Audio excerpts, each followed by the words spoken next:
বিসমিল্লাহির রহমানির রহিম। ইলেকট্রনিক এবং প্রিন্ট মিডিয়ার প্রিয় সাংবাদিক ভাই বোনেরা, আসসালামু আলাইকুম।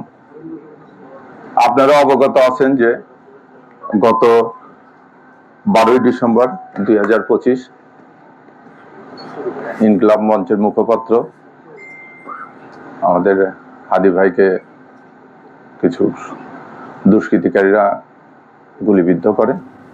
তার পরিপ্রেক্ষিতে 14 তারিখে পল্টন থানায় একটা মামলা দায়ের হয়, যে মামলাটা পরবর্তীতে হত্যা মামলায় রূপান্তরিত হয় এবং মামলাটি ডিবির নিকট তদন্তভার অর্পণ করা হয়। মহানগর গোয়েন্দা পুলিশ এই মামলার তদন্তভার পাওয়ার সঙ্গে সঙ্গে অত্যন্ত আন্তরিকতা এবং নিষ্ঠার সহিত, সর্বোচ্চ পেশাদারিত্বের সহিত আমি বলবো যে মামলার রহস্য উদ্ঘাটন এবং আসামি গ্রেপ্তার সহ অন্যান্য কার্যক্রম পরিচালনা করে। এই ক্ষেত্রে আমাদের অন্যান্য আইন শৃঙ্খলা রক্ষাকারী যে বাহিনী বা সংস্থা আছে তারা সর্বাত্মক সহযোগিতা করে।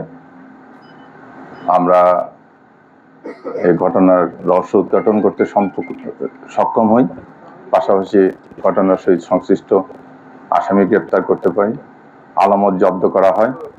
ঘটনা ব্যবহৃত আপনারা জানেন যে রিক্সা বা হত্যাকারীরা ব্যবহৃত মোটরসাইকেল এবং যে আর্মস দিয়ে গুলি করা হয় সে আর্মসও উদ্ধার করা হয়।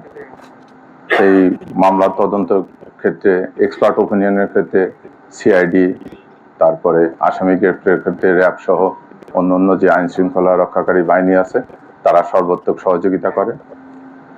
আমি সহযোগিতার পেয়েছি হাদির পরিবারের নিকট থেকে। এরকম একটা ঘটনায় যদিও সমস্ত পরিবার তারা অত্যন্ত মর্মাহত ছিল, বিধ্বস্ত ছিল, তারপরেও তারা ন্যায় বিচার নিশ্চিত কল্পে আমাদেরকে সর্বাত্মক সহযোগিতা করেছে ইনকিলাব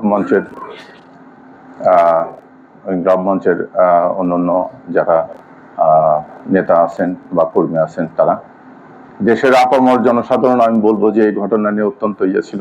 আমরা যেখানে যার নিকট সহযোগিতা চেয়েছি সবাই সর্বাত্মক সহযোগিতা করেছে। তাদের একটাই ছিল যে এই হাদি হত্যার ন্যায় বিচার যেন নিশ্চিত হয়।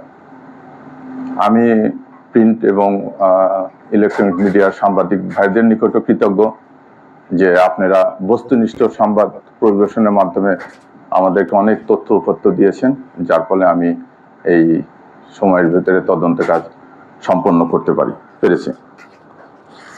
তদন্তকালে যেটা প্রকাশ পেয়েছে যে শহীদ শরীফ ওসমান হাদি বর্তমান প্রেক্ষাপটের রাজনৈতিক অঙ্গনে অতি পরিচিত ব্যক্তিত্ব ছিলেন। তিনি ইনকিলাব মঞ্চের মুখপাত্র হিসেবে ভিন্নধর্মী রাজনৈতিক ধারার সূচনা করেন।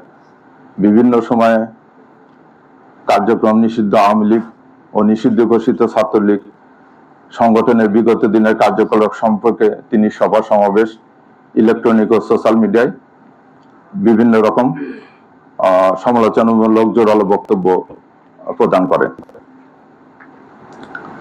তার এই বক্তব্যে নিষিদ্ধ ঘোষিত ছাত্রলীগের তার সংগঠনের নেতাকর্মীরা ক্ষুব্ধ হয়।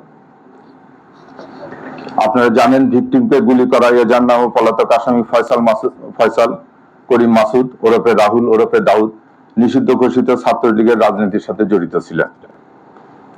শুটার ফয়সাল করিম মাসুদ ওরফে রাহুল ওরফে দাউদ এবং তার সহযোগী আলমগীর হোসেন দয়কে পলায়নের বিষয়ে সার্বিক সহায়তাকারী তদন্তে প্রাপ্ত আসামি তাজুল ইসলাম চৌধুরী বাপ্পি পল্লবী থানা যুবলীগের সভাপতি ও ঢাকা উত্তর সিটি কর্পোরেশনের 6 নং ওয়ার্ডের আওয়ামী লীগ মনোনীত নির্বাচিত কাউন্সিলর ছিলেন। কাজে আসামিদের রাজনৈতিক পরিচয়, ভিকটিমের পূর্ববর্তী বিভিন্ন রাজনৈতিক বক্তব্য থেকে তদন্তে প্রকাশ পায় যে রাজনৈতিক প্রতিহিংসার কারণে শরীফ ওসমান হাদি ওরফে ওসমান গনিকে গুলি করে হত্যা করা হয়। সার্বিক তদন্ত সাক্ষ্য প্রমাণে ধৃত আসামিদের স্বীকারোক্তিমূলক জবানবন্দি ফৌজদারি কার্যবিধির 164 ধারায় রেকর্ড করা হয়।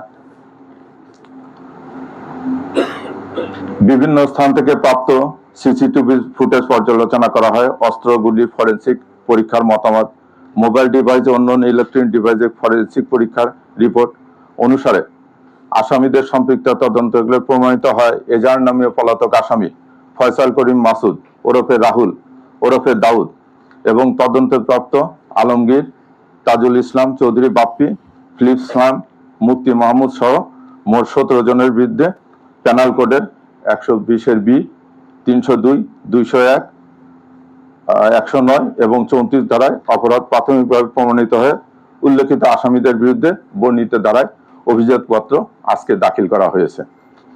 ভবিষ্যতে এই মামলা সংক্রান্তে আরো কোনো তথ্য প্রমাণাদি বা কারো সংশ্লিষ্টতার প্রমাণ পাওয়া গেলে বিজ্ঞ আদালতে সম্পূরক অভিযোগপত্র দাখিল করা হবে।